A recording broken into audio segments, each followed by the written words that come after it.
40 దాటింది కూడా 40 సంవత్సరాల నుంచి మనం అంగన్వాడీలో సేవలు అందిస్తున్నాం గర్భిణీలకి బాలింతలకి పిల్లలకి. ఇవే కాక అనేక రకాల సర్వేలు ప్రతి ఒక్క అమ్మ వచ్చి మీరేనంటగా ఇల్లు రాసేది, మీరేనంటగా పింఛన్ రాసేది, నాకు రాయి అంటారు. మనం ప్రభుత్వ ఆఫీసర్లు అయినట్టుగా మనం ఇన్ని రకాల పనులు చేస్తున్నా ప్రభుత్వం మటుకి మన పట్ల నిమ్మకు నీరెత్తినట్టుగా ఉంటుంది. అనేక రకాల సేవలైతే ఉత్తుత్తు పనులైతే మనతో చేయించుకుంటది. మనకి జీతాలు పెంచమని మన వయసు మాత్రం పెరుగుతుంది. 20 సంవత్సరాలు మనం ఉద్యోగానికి వస్తే 60 సంవత్సరాలు వచ్చినాయి ఒక్కొక్కరికి. కానీ ప్రభుత్వం మనకి ఏమన్నా ఇచ్చిందా అంటే, మన ప్రభుత్వం నుంచి మనకి ఏమైనా ఒరిగిందా అంటే ఏం ఒరిగింది? బీపీ ఒకటి, షుగర్ ఒకటి, అట్లానే థైరాయిడ్, ఇతర జబ్బులు మనకి ఒరుగుతున్నాయి. వీటి వల్ల మనకి శ్రమ ఎక్కువ, పని ఎక్కువైంది, ఆరోగ్య సమస్యలు కూడా అంతే ముందుకు వస్తున్నాయి. కానీ ప్రభుత్వం మనకి ఏమైనా ఈఎస్ఐ కార్డులన్నా తగలబెట్టిందా అంటే అది కూడా లేదు. పేరుకి మటుకి 10 లక్షల బీమా అంటుంది.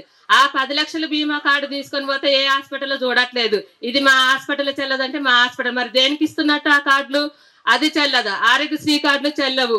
రేషన్ కార్డుల మటుకి అది పేరుకే మనకి ఉంది, కానీ ఒక ఇల్లు రాదు, పెన్షన్ రాదు, ఇల్లు రాదు. మనకి అంగన్వాడి మీరు ఏంటంటే అంగన్వాడి అక్కడ ఆన్లైన్ లో కనిపిస్తుంది అన్నట్టు. మీరు మనం ప్రభుత్వ ఉద్యోగాలు, మరి ప్రభుత్వ ఉద్యోగాలు అయితే పెన్షన్ ఉండాలిగా, ఉండదు.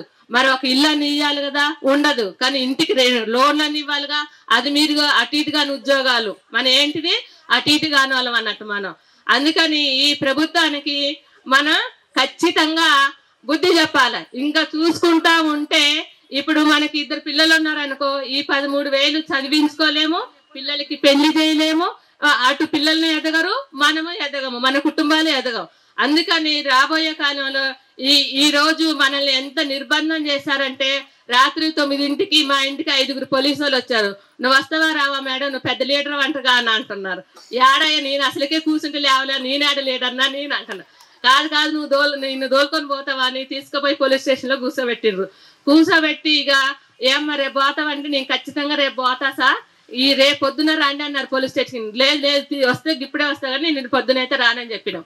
వచ్చి అట్లా అన్ని మండలాల కేంద్రంలో ఉన్నటువంటి అంగన్వాడీ టీచర్లనే, హెల్పర్లనే, పాప ముసలోళ్ళ ఆయమ్మలను కూడా తోలుకొని పోయి కూర్చోబెట్టి మళ్ళీ పోండి అంటే ఎట్లా రావాలి మరి అర్ధరాత్రిలో?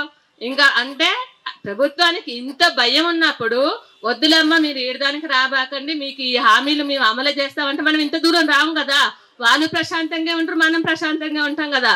కానీ వాళ్ళకి ఇయ్య బుద్ధి కాక పోలీసులతోనే నిర్బంధం ప్రయోగిస్తున్నారు. ఇది కరెక్ట్ కాదు.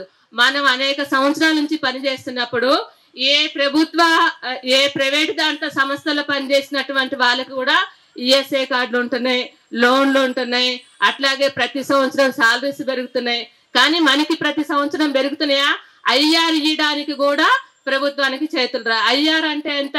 5%.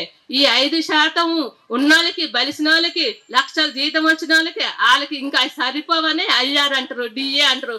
మనల్ని ఏం చేశారు? ఉన్న డిఏ పీకారు, మనకి ఉన్న టీఏడిఏలు పీకేశారు, ఉన్న ఇన్సూరెన్స్లు పీకేశారు, పిల్లలకి స్కాలర్షిప్లు వచ్చాయి గతంలో, అవి పీకేశారు.